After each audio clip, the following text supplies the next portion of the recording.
Selamat datang di channel Dengarkan Buku. Ini adalah audiobook The Count of Monte Cristo karya Alexandre Dumas. Bab 45, Hujan Darah. Saat sang pedagang perhiasan kembali ke ruangan, ia melirik sekeliling dengan tatapan waspada. Namun tak ada yang mencurigakan. Baik untuk membangkitkan kecurigaan yang belum ada maupun mengkonfirmasi yang sudah muncul. Tangan Kaderus masih menggenggam erat emas dan uang kertasnya. Sementara Lakor Conte menyambut tamunya yang kembali dengan senyum paling manis yang bisa ia kumpulkan. Nah, kata sang pedagang.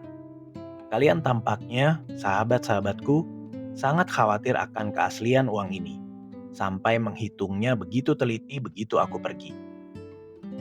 Oh tidak, jawab Kaderus. Bukan itu alasannya. Aku jamin. Tapi keadaan yang membuat kami mendadak kaya begini sangat tak terduga. Hingga kami nyaris tak percaya pada keberuntungan kami. Hanya dengan meletakkan bukti nyata kekayaan ini di depan mata, kami bisa yakin ini bukan mimpi. Sang pedagang tersenyum. Apakah kalian punya tamu lain di rumah ini? Tanyanya. Tidak ada selain kami berdua, jawab Kaderus. Kami memang tak menerima penginapan, apalagi penginapan kami sangat dekat kota. Jadi tak ada yang mau berhenti di sini. Kalau begitu aku khawatir akan sangat merepotkan kalian. Merepotkan? Sama sekali tidak, Tuan yang baik, kata Lakor Conte dengan sikap paling ramah. Sama sekali tidak, aku jamin.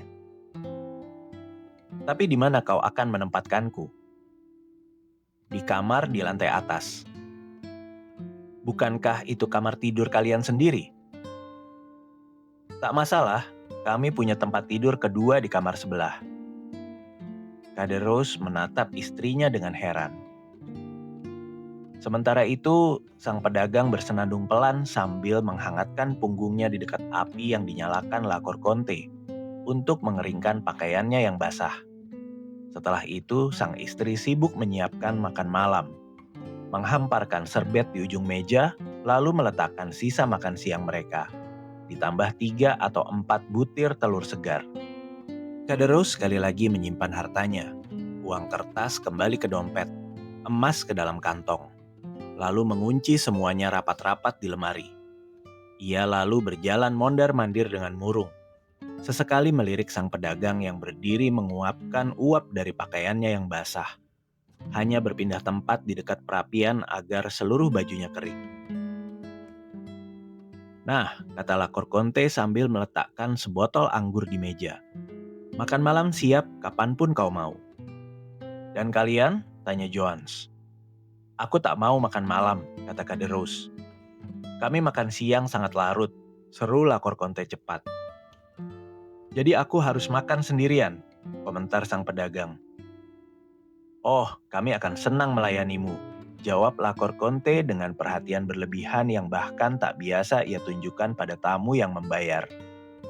Kaderus sesekali melirik istrinya dengan tatapan tajam dan penuh selidik, cepat seperti kilat. Badai masih berkecamuk. Dengar itu, kata Lakor Conte. Demi kata-kataku, kau benar memutuskan kembali.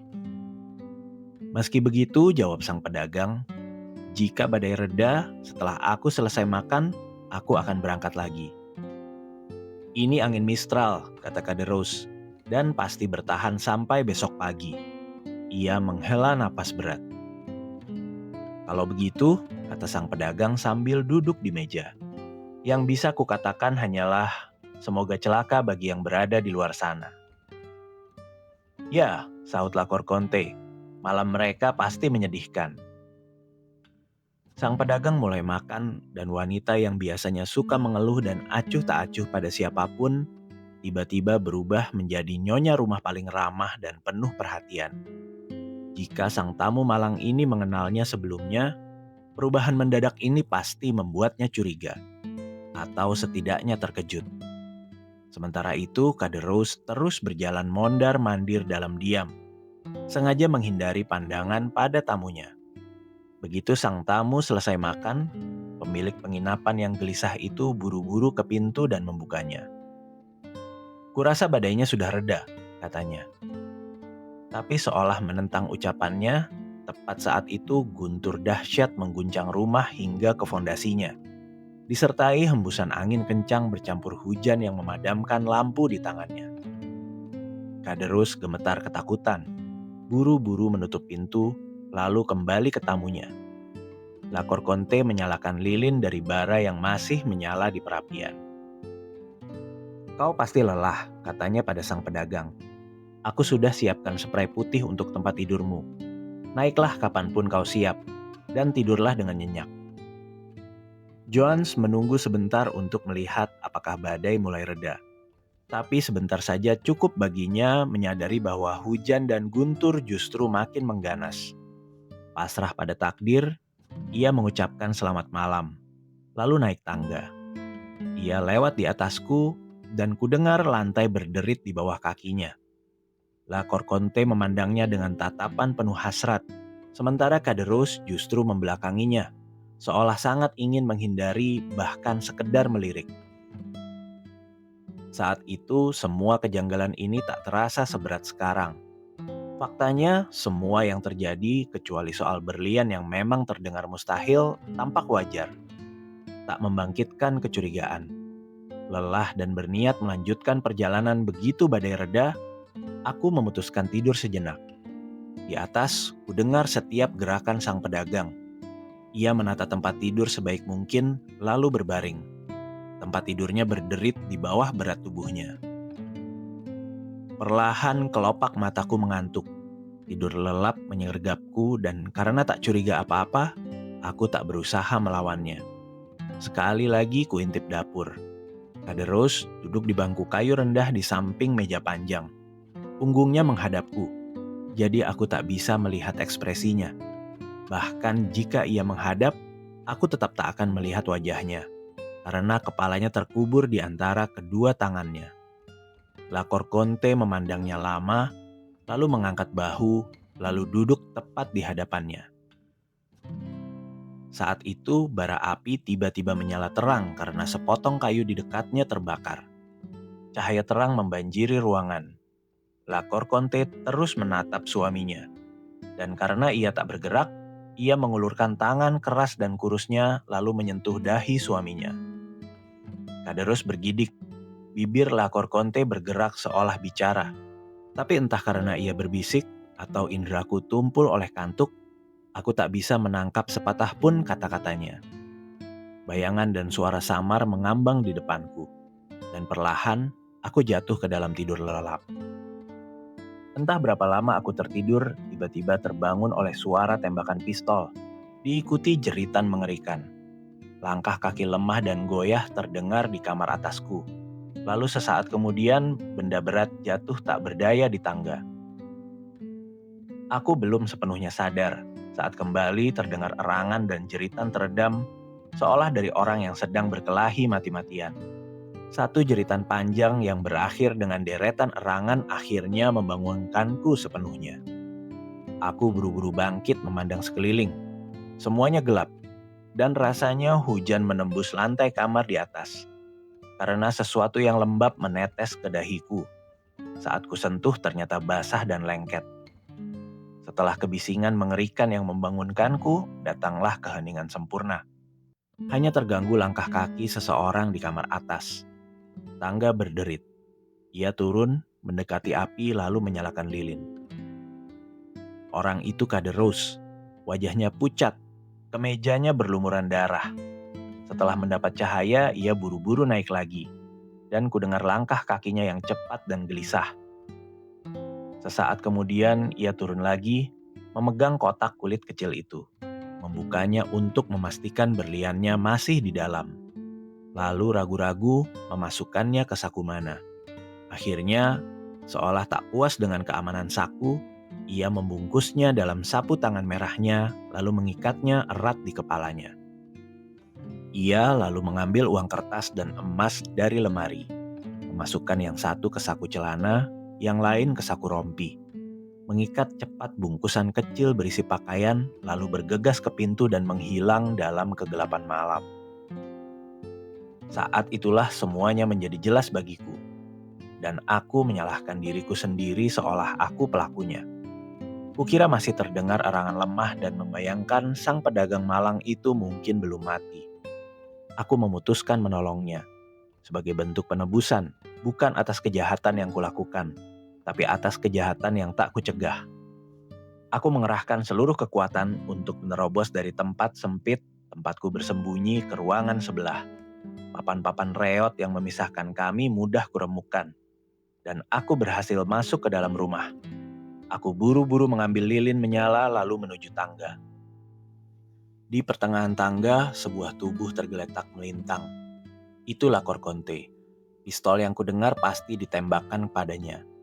Peluru itu merobek lehernya, mengerikan, meninggalkan 2 luka menganga. Darah mengalir deras dari mulut dan lehernya. Ia sudah kaku. Aku melangkahinya lalu naik ke kamar tidur yang kacau balau. Perabotan terguling dalam pergulatan maut. Sprei yang masih dipegang erat sang pedagang tercabik ke seberang ruangan. Mayatnya tergeletak di lantai. Kepalanya bersandar di dinding. Dikelilingi genangan darah dari 3 luka besar di dadanya. Ada luka keempat. Pisau meja panjang menancap hingga gagangnya. Aku tersandung sesuatu. Kubungkuk memeriksa. Itu pistol kedua yang tak meledak. Mungkin mesiunya basah. Aku mendekati sang pedagang. Ia belum mati sepenuhnya. Saat mendengar langkahku dan derit lantai, ia membuka mata, menatapku dengan pandangan cemas dan bertanya.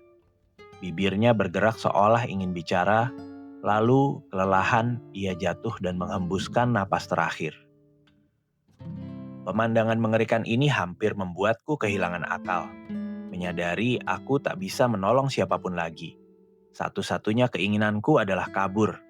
Aku bergegas ke tangga, mencengkeram rambutku, mengeluh ngeri. Saat tiba di ruang bawah, kudapati 5 atau 6 petugas bea cukai dan 2 atau 3 gendarme. Semuanya bersenjata lengkap. Mereka menerjangku. Aku tak melawan. Aku sudah kehilangan akal. Saat mencoba bicara, hanya suara tak jelas yang keluar. Melihat cara mereka menunjuk pakaianku yang berlumuran darah, aku tanpa sadar memeriksa diriku dan menyadari tetesan hangat yang membasahiku di bawah tangga tadi. Pastilah darah La Korkonte. Aku menunjuk tempat persembunyianku. Apa maksudnya? Tanya seorang gendarme. Salah satu petugas pergi ke tempat yang kutunjuk. Maksudnya, jawabnya saat kembali, ia masuk lewat sini, sambil menunjukkan lubang yang kubuat. Saat itulah aku sadar, mereka menganggapku pembunuhnya. Aku mengumpulkan kekuatan cukup untuk melepaskan diri dari mereka yang memegangku, dan berhasil bergumam. Aku tidak melakukannya. Sungguh aku tidak melakukannya. 2 gendarme menodongkan karabin mereka ke dadaku. Buat 1 langkah, kata mereka, dan kau akan mati. Kenapa kau mengancamku mati, seruku. Padahal aku sudah menyatakan tak bersalah. Diam, bentak mereka. Simpan cerita tak bersalahmu untuk hakim di Nimes. Sekarang ikut kami. Dan nasihat terbaik kami, jangan melawan. Sayangnya melawan jauh dari pikiranku. Aku benar-benar kewalahan oleh kejutan dan teror. Tanpa kata, aku biarkan diriku diborgol dan diikat di ekor kuda, lalu dibawa ke Nimes. Aku dilacak seorang petugas bea cukai yang kehilangan jejakku dekat penginapan itu. Yakin aku bermaksud menginap di sana, ia kembali memanggil rekan-rekannya, yang tiba tepat saat tembakan pistol terdengar, dan menangkapku di tengah bukti-bukti kuat yang membuat harapanku membuktikan tidak bersalah lenyap total. Satu-satunya harapanku memohon pada hakim agar mencari Abe Busoni, yang pagi itu berhenti di penginapan Pont du Gard. Jika Kaderos mengarang cerita soal berlian itu dan Abe Busoni tidak benar-benar ada, maka aku benar-benar binasa. Atau setidaknya nyawaku bergantung pada kemungkinan kecil Kaderos tertangkap dan mengakui semuanya. 2 bulan berlalu dalam penantian sia-sia. Tapi aku harus akui, Sang hakim berusaha keras mencari informasi tentang orang yang kuklaim bisa membebaskanku. Kaderus masih lolos, dan aku pasrah pada takdirku. Persidanganku akan digelar di pengadilan mendatang, saat pada 8 September, tepat 3 bulan 5 hari setelah peristiwa yang nyaris merenggut nyawaku, Abe Busoni yang tak pernah kuduga akan kulihat lagi muncul di pintu penjara. Ia bilang mendengar ada tahanan yang ingin bertemu dengannya, dan setelah tahu rincian penahananku di Marseille, ia buru-buru datang memenuhi permintaanku. Kau bisa bayangkan betapa antusiasnya aku menyambutnya, dan betapa detailnya kuceritakan semua yang kulihat dan kudengar. Aku gugup saat menceritakan soal berlian, tapi yang mengejutkanku ia mengonfirmasi setiap detailnya, dan tampak benar-benar percaya padaku.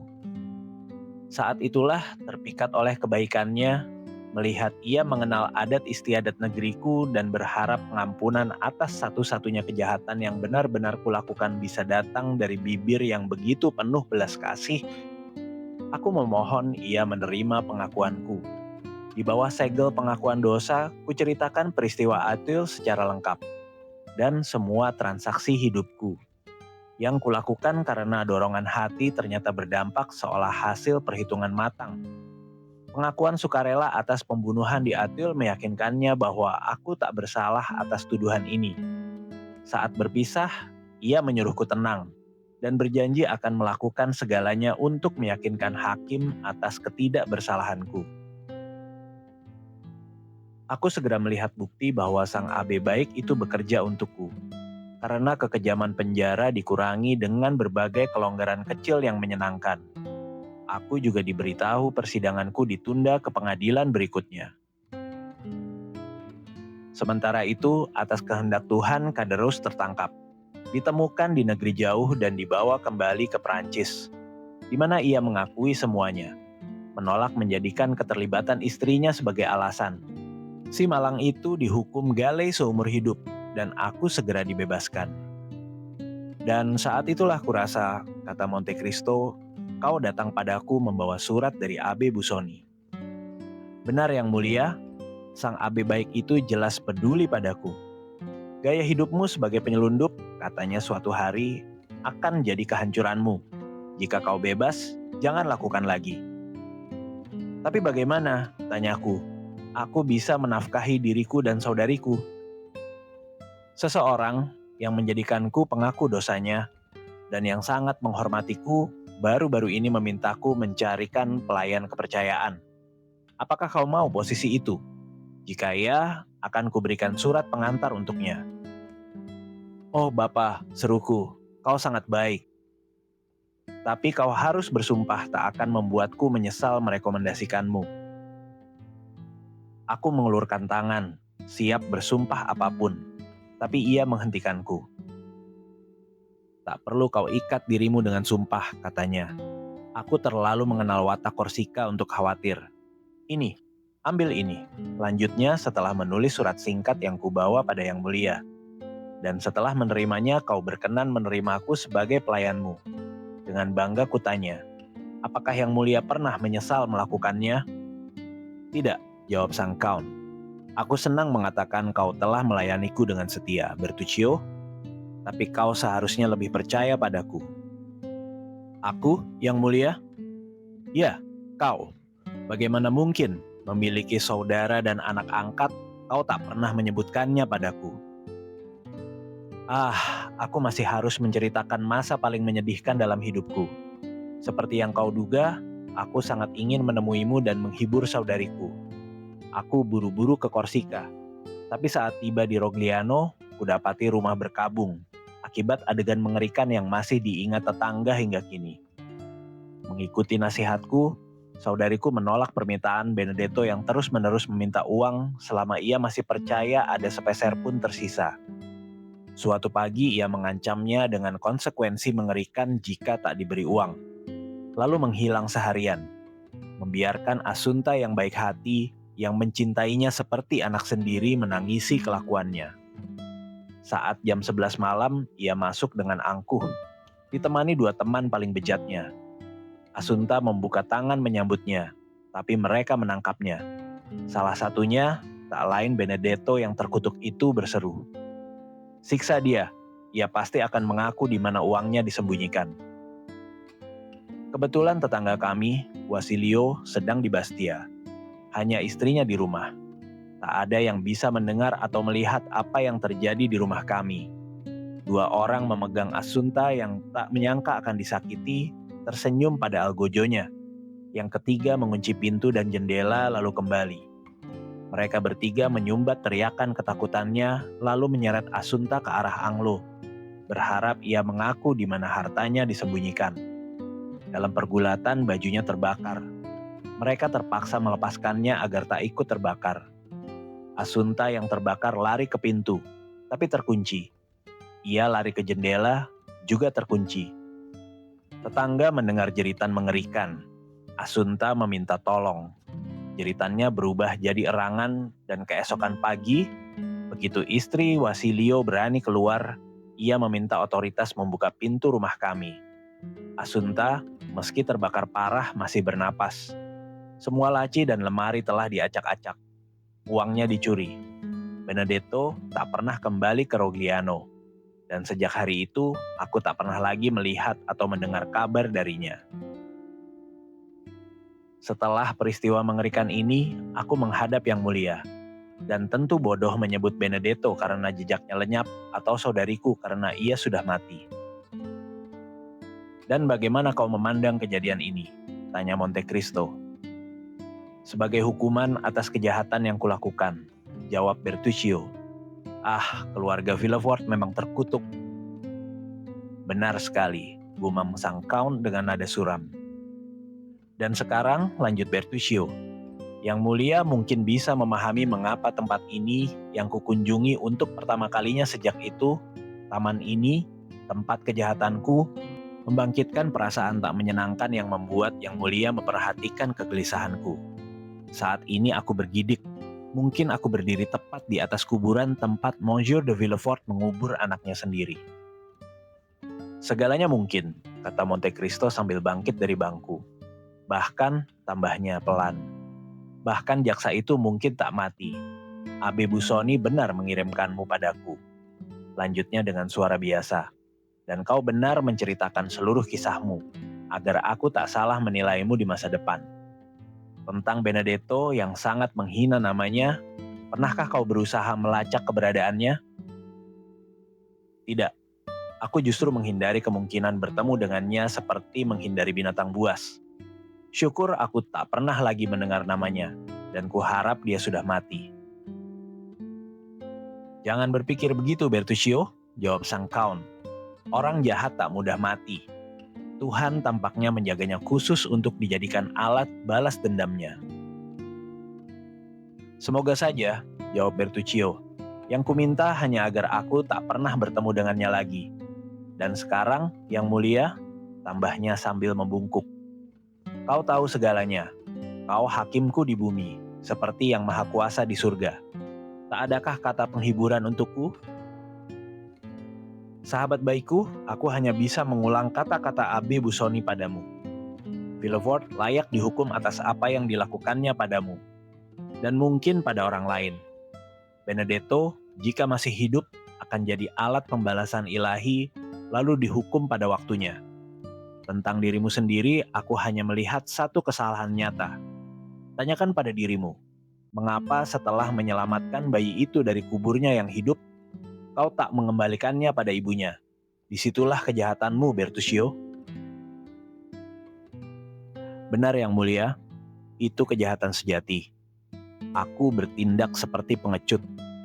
Tugas pertamaku setelah menyelamatkannya adalah mengembalikannya pada ibunya. Tapi untuk itu, aku harus menyelidiki dengan hati-hati, yang mungkin membawaku tertangkap. Aku terlalu sayang pada nyawaku, sebagian demi saudariku, sebagian karena kebanggaan ingin menyelesaikan balas dendamku tanpa cedera. Mungkin juga naluri alami untuk hidup membuatku menghindari bahaya, dan aku memang tak seberani kakakku yang malang." Bertuccio menutup wajahnya dengan tangan, sementara Monte Cristo menatapnya dengan pandangan tak terbaca. Setelah diam sejenak, yang terasa makin khidmat karena waktu dan tempat, sang Count berkata dengan nada sedih yang tak biasa. Agar percakapan ini berakhir layak, dan ini yang terakhir tentang topik ini, aku akan ulang kata-kata Abe Busoni. Untuk segala kejahatan, ada dua obat, waktu dan keheningan. Sekarang pergilah, Monsieur Bertuccio. Berjalan-jalanlah sendiri di taman ini. Keadaan yang membuatmu menderita sebagai pelaku utama tragedi di sini justru bagiku sumber kepuasan. Dan justru meningkatkan nilai rumah ini di mataku. Keindahan pohon terletak pada bayangan rindangnya, di mana imajinasi melihat ribuan bentuk bergerak di bawahnya. Di sini, aku punya taman yang memicu imajinasi. Dengan pepohonan lebat tempat aku, seorang visioner, bisa memanggil hantu sesukaku. Ini kejutan menyenangkan bagiku, yang mengira hanya akan menemukan halaman kosong berpagar lurus. Aku tak takut hantu, dan aku belum pernah dengar orang mati menyebabkan lebih banyak kerusakan dalam 6.000 tahun daripada orang hidup dalam sehari. Masuklah Bertuccio, tenangkan pikiranmu. Jika pengaku dosamu kelak kurang murah hati daripada Abe Busoni, panggil aku jika aku masih di dunia, dan aku akan menenangkan jiwamu yang akan menyeberangi lautan bernama keabadian. Bertuccio membungkuk hormat, lalu pergi sambil menghela nafas berat. Monte Cristo sendirian, berjalan beberapa langkah lalu bergumam. Di bawah pohon plen inilah kuburan bayi itu digali. Di sana pintu kecil ke taman. Di sudut ini tangga pribadi ke kamar tidur. Tak perlu kucatat, karena di sini, di depan mataku, di bawah kakiku, di sekelilingku, rencana itu terpampang nyata seperti kenyataan hidup. Setelah berkeliling taman untuk kedua kalinya, sang Count kembali ke keretanya. Sementara Bertuccio melihat ekspresi penuh pikiran tuannya duduk di samping kusir tanpa berkata sepatah kata. Kereta melaju cepat menuju Paris. Malam itu juga, setibanya di kediamannya di Champs-Élysées, Count of Monte Cristo mengelilingi seluruh bangunan dengan sikap orang yang sudah lama mengenal setiap sudutnya. Meski mendahului rombongan, ia tak pernah salah memilih pintu atau koridor seolah sudah tinggal di sini bertahun-tahun. Ali adalah pelayan utamanya dalam inspeksi malam ini. Setelah memberi berbagai perintah pada Bertuccio tentang perbaikan yang diinginkan, sang Count melihat jamnya lalu berkata pada sang nubia yang setia. Pukul 11:30, Haide segera tiba. Apakah pelayan Perancis sudah dipanggil untuk menyambutnya? Ali mengulurkan tangan ke arah apartemen yang disediakan untuk gadis Yunani cantik itu. Yang disembunyikan begitu rapi di balik pintu berlapis permadani hingga mustahil ditebak keberadaannya. Setelah menunjuk, Ali mengangkat 3 jari kanannya, lalu meletakkannya di bawah kepalanya, menutup mata dan berpura-pura tidur. Aku mengerti, kata Monte Cristo, sudah terbiasa dengan bahasa isyarat Ali. Kau mau bilang 3 pelayan wanita menunggu nyonya barunya di kamar tidurnya? Ali mengangguk bersemangat. Nyonya pasti lelah malam ini, lanjut Monte Cristo, dan pasti ingin istirahat. Suruh pelayan Perancis jangan mengganggunya dengan pertanyaan. Cukup memberi penghormatan lalu pergi. Pastikan juga pelayan Yunani tak berkomunikasi dengan pelayan lokal. Ali membungkuk. Tepat saat itu terdengar suara memanggil penjaga gerbang. Pintu terbuka, kereta masuk, lalu berhenti di tangga. Sang Count buru-buru turun, membuka pintu kereta lalu mengulurkan tangan pada seorang wanita muda yang terbungkus mantel sutra hijau berhiaskan emas. Wanita itu mengangkat tangan yang diulurkan ke bibirnya, lalu menciumnya dengan campuran cinta dan hormat. Mereka berbicara dalam bahasa sonor yang digunakan Homer untuk percakapan para dewa. Wanita muda itu berbicara dengan lembut penuh kasih. Sang Count menjawab dengan sikap tenang dan penuh wibawa. Dipimpin Ali yang membawa obor merah muda, wanita muda itu tak lain gadis Yunani cantik yang menemani Monte Cristo di Italia, diantar ke apartemennya. Sang Count sendiri menuju pavilion pribadinya. 1 jam kemudian, semua lampu di rumah itu padam, seolah semua penghuninya telah tertidur.